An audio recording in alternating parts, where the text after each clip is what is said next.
Good afternoon, everyone. Good afternoon.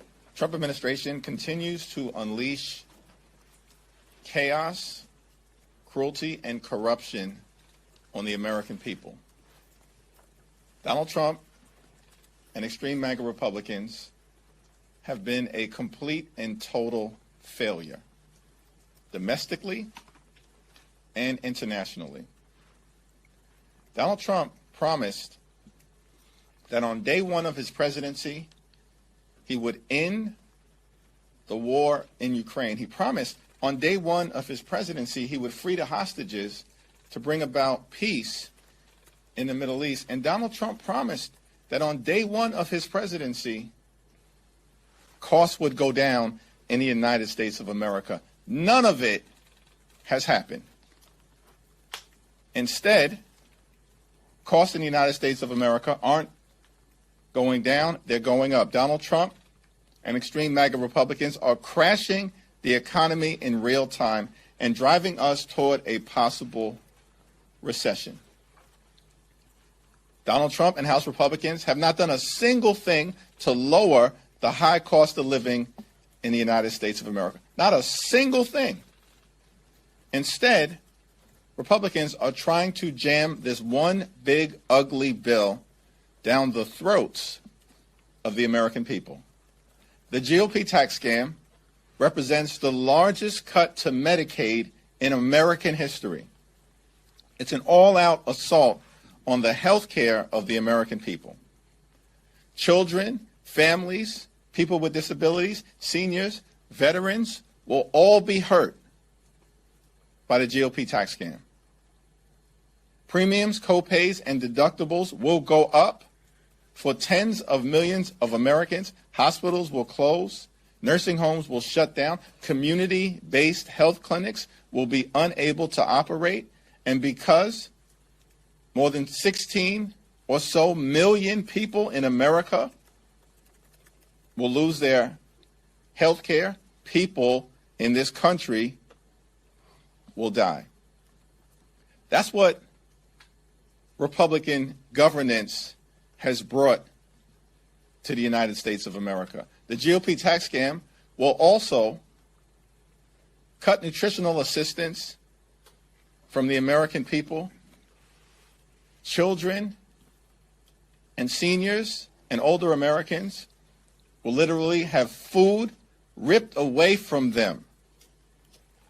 And this all-out assault on health care, this all-out assault on nutritional assistance is being done by Republicans so they can provide their billionaire donors with massive tax breaks that they don't need and don't deserve. The one big, ugly Republican bill will hurt everyday Americans in order to reward billionaires. At the same time, Donald Trump and his actions, which do not appear to be consistent with the United States Constitution, takes unilateral offensive military action without seeking the approval of the United States Congress. The use of military force, which is offensive in nature, must be approved by the House and the Senate. That's according to the Constitution. It's not optional, Donald. It's not. The framers of the Constitution actually gave Congress the power to declare war for a reason, so the American people, through their elected representatives, would have the opportunity to debate the issue and make some decisions as it relates to what's in the best interest and the national security of the American people. Donald Trump and the administration chose to ignore the Constitution. And so they're going to have to come before Congress and explain their justification for an offensive military strike against Iran. Yes, we can never allow Iran to become a nuclear power. And of course, Israel has the right to defend itself and will support Israel's security in an ironclad manner. But the Trump administration intentionally decided to ignore the aggressive diplomacy that was available to it to try to address the Iranian nuclear threat and ignore the requirements of the Constitution, and now they've got to explain why. And we expect that justification, not just at the classified briefing behind closed doors tomorrow, but we expect them to explain to the American people the basis of the strike. What were the results in terms of actually thwarting Iran's capacity to become a nuclear power? And what are the Trump administration plans to avoid another potentially disastrous war in the Middle East where thousands of American lives are potentially at risk? What is your plan to avoid another foreign war? A promise you made, a promise that Donald Trump made to the American people last year. And just like every other major promise that he made on the campaign trail, he's failed to keep it. Questions?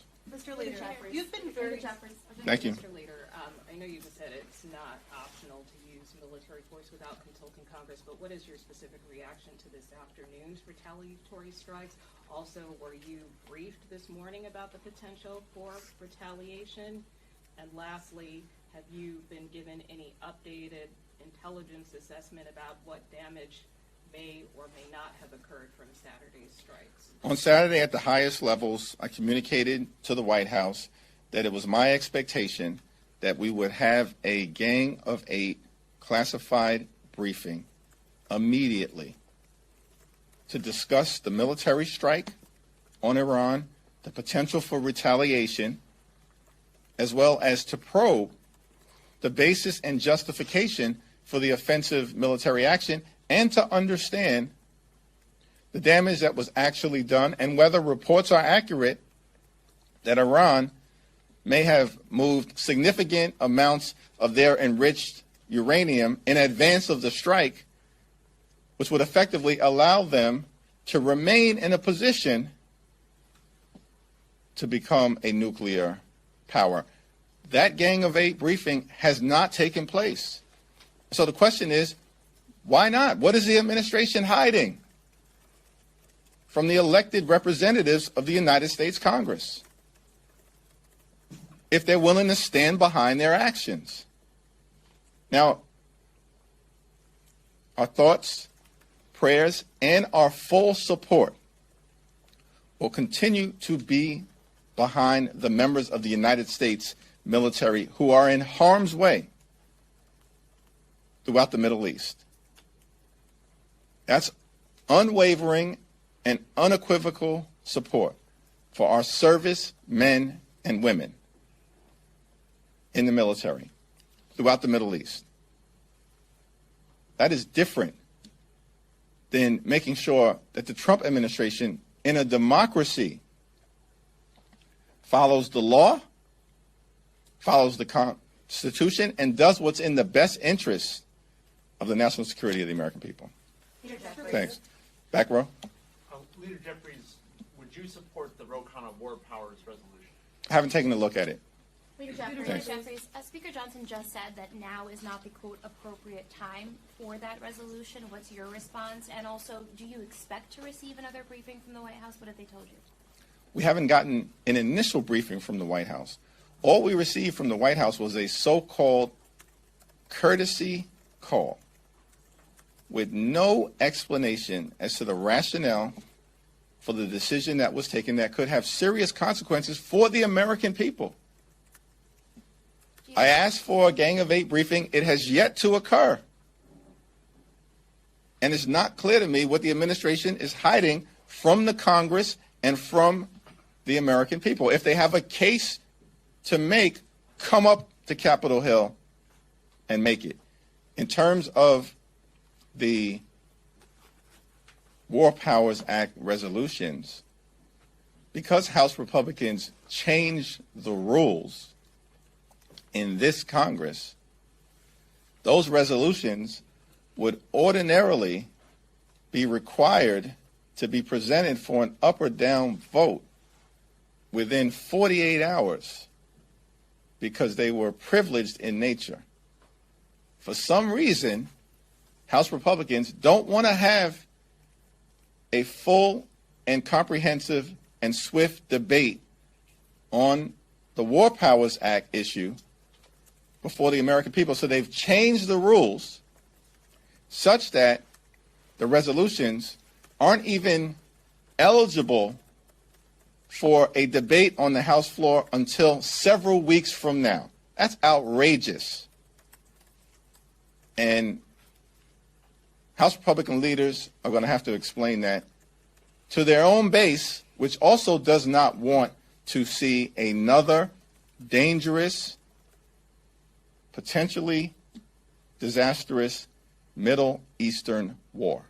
Mr. Leader, you've been very clear in your position that Congress should have authorized, that military action should have been authorized through Congress.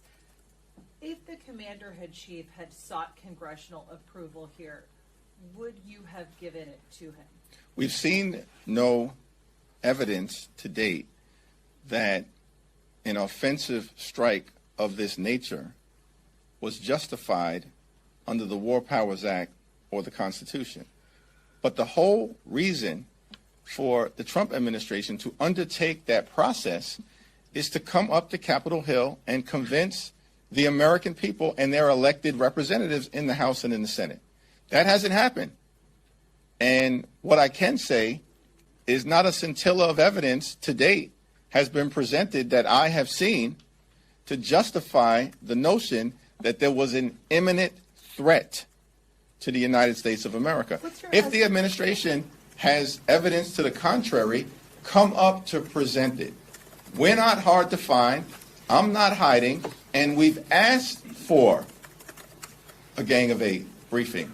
Tomorrow, there will be an opportunity for every single member of the House to hear the information from the administration, and hopefully they will present it in a manner that's comprehensive. It will be it will be tested, it will be aggressively pushed back against, and then we'll see what the outcome is after that classified briefing. Up until this point, what is your estimation of how close Iran has been to obtaining a nuclear weapon? That's a question that the administration is going to have to provide to us and to the American people. Mr. Leader. And go back.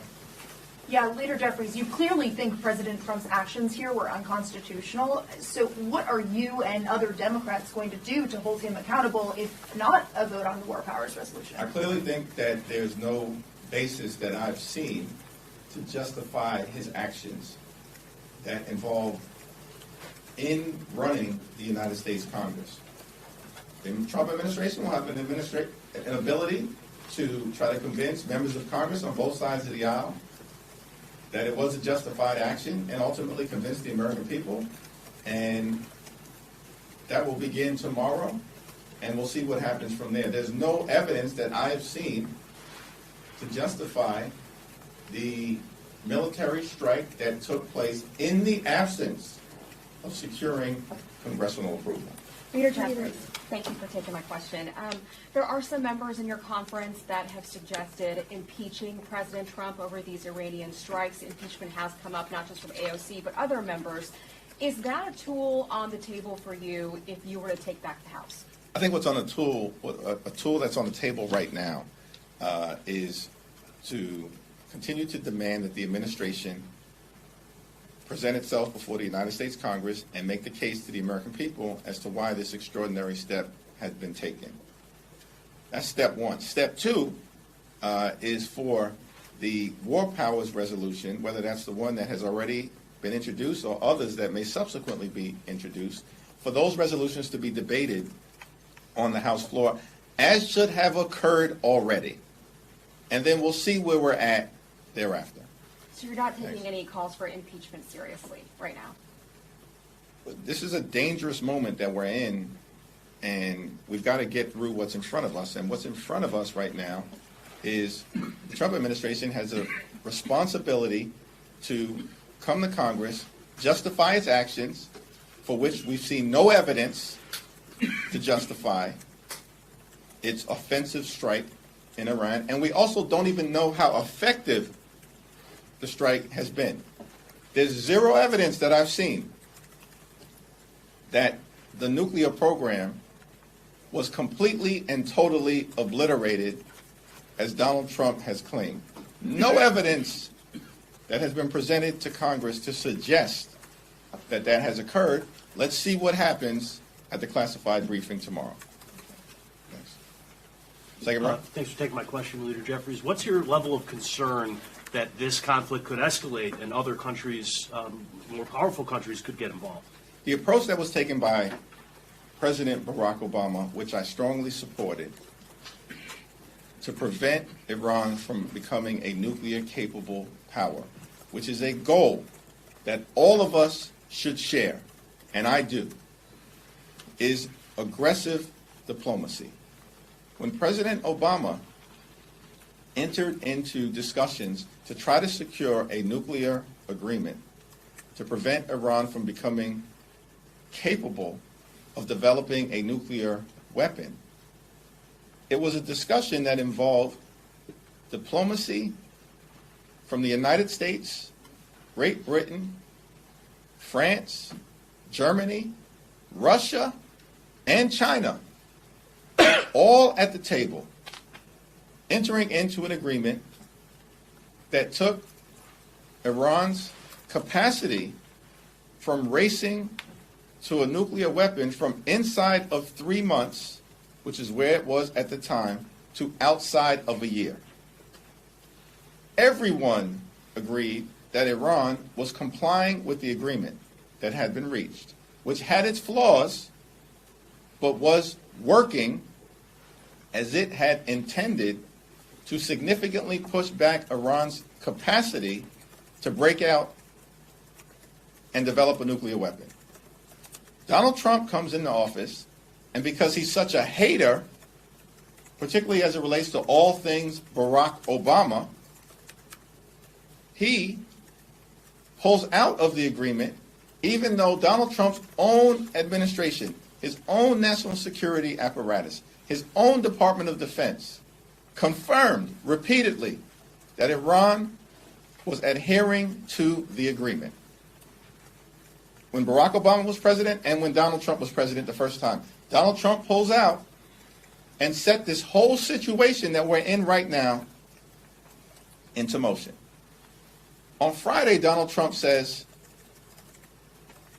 we're going to allow for the next 2 weeks to occur so that we can pursue a diplomatic resolution. He lied to the American people, turned around, and without congressional authorization, launched an attack that does risk the possibility of further United States entanglement that will cost us trillions of dollars and thousands of lives if it goes the way of the failed war in Iraq and the challenges that we had over a 20-year period of time in Afghanistan, notwithstanding the fact that our involvement in Afghanistan was clearly justified because we had to take out Al-Qaeda and the Taliban who were housing them. These Middle Eastern situations are rough situations. The American people see this clearly, which is why one can't just simply unilaterally decide to potentially entangle us in another conflict. It's the purpose of the constitutional provision, I think, Article 1, Section 8, Clause 11. If I'm wrong, someone will point that out immediately. There's a reason for it. And Donald Trump chose to abandon it. Thank you, Mr. Leader. House Republicans, including Derek Van Orden and Byron Donalds, have suggested that the Trump administration was justified in not providing the briefings that you've asked for because the information would be leaked. They say that members would leak to the press and that the Trump administration was correct to keep this information secret. What's your response to these Republicans who say that you all would have leaked the information, classified information, had you received it in the manner that you requested The it? Trump administration can't point to a single example of a Gang of Eight briefing being disclosed to the American people in a manner that would have created harm to the United States of America. I challenge them, point to a single example of a Gang of Eight briefing over the last several administrations resulting in information that was classified becoming public. What is the administration hiding? And by the way, the strike has already occurred. On Saturday, at the highest levels, respectfully request of the White House to provide an immediate Gang of Eight briefing. And it still hasn't happened. This is after the strike has occurred. Come up to Capitol Hill and justify your actions. Justify the fact that you may be taking us to a war that your own people in the MAGA verse don't want. Your own people. And you have a responsibility to explain that to the American people. And so far, they failed to do it, even at the highest levels of congressional leadership. Throughout the last 20 years, presidents have consistently used sort of unilateral executive authorities to counter strikes like this, including President Biden against the Houthis, President Obama in Libya. What makes this moment different? The question is, what was the imminent threat to the United States of America? And there's been no evidence to present an imminent threat. Now, if the administration believes that it existed, then they have an opportunity to present that to the American people and to Congress as the elected representatives of the American people. Up until this point, they've not provided any evidence of an imminent threat. The only suggestion has been that we can't allow Iran to become nuclear capable. We agree. That's been a consistent position of Democrats and Republicans for decades. And the question is, what justified this particular action, and was it even successful in completely and totally obliterating Iran's nuclear program, as was represented by Donald Trump to the American people? Did Donald Trump tell the truth? Or is he lying again? Last question. Leader Jeffries, one, have you spoken with other officials back home in New York City about the potential harm that could come to the area with these latest strikes from Iran? And then I also just want to get your thoughts on the latest polling as the New York City mayor race is set to start off tomorrow. There's a high degree of concern as it relates to just the climate of political violence that exists, and that's something that we need to decisively deal with here on Capitol Hill. This should not be a Democratic or Republican issue. Every single member of the House and the Senate should be able to do their job free of the threat of political violence to themselves and to their families. And that's going to require the House taking decisive steps in terms of increasing the resources available to keep members of Congress safe so we can actually effectively represent the American people regardless of party affiliation or political ideology. In terms of specific threats, I'm confident that the NYPD, the police commissioner, working with the leadership in New York City and New York State, they're taking appropriate steps to keep everybody safe, particularly areas that are sensitive in terms of the potential to be targets, whether those are houses of worship, synagogues, shuls, mosques, or other affiliated religious institutions during a time of great challenge. In terms of the mayor's race, it's going to be close. It appears. And I've said this is in the hands of the people of New York City, and we'll see what the outcome is. But I think at this moment in time, no one can credibly predict who the winner will be until all votes have been cast. Last minute endorsement? I'm going to pass on that one. Thank you all. Thank you.